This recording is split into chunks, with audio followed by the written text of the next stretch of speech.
शादी चले गईलू ससुराल में, लेके जखम जिया तानी फिलहाल में।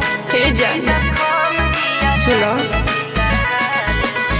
हो गई शादी चले गईलू ससुराल में, लेके जखम जिया तानी फिलहाल में।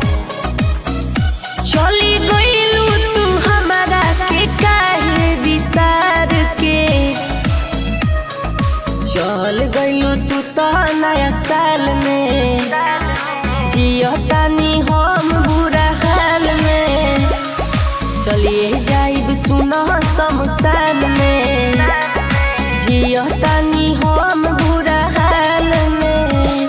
अरे का करी कुछ बुझाते नहीं।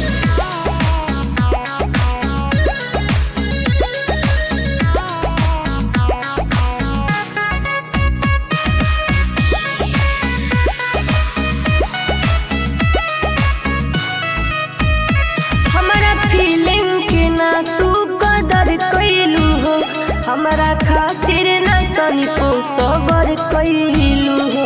अरे काहे ऐसे कइलू, हमारा फीलिंग के ना तू कदर कइलू हो।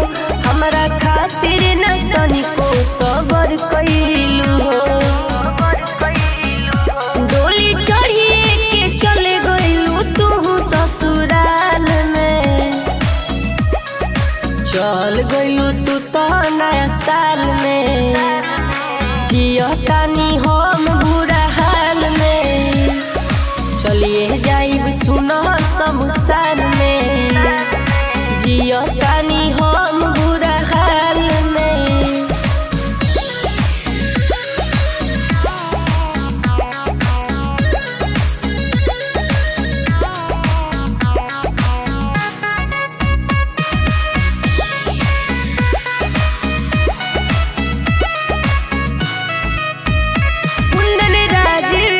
काहे तू छल कइलू हो, पाके प्रीतम के तू तो बदल गइलू हो।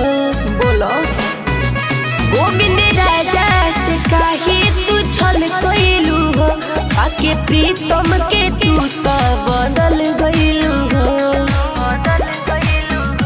धोखा दे देलू हमके फंसा के अपन जाल में, चल गइलू तू तो नया साल में, जियो तानी हम बुरा हाल में।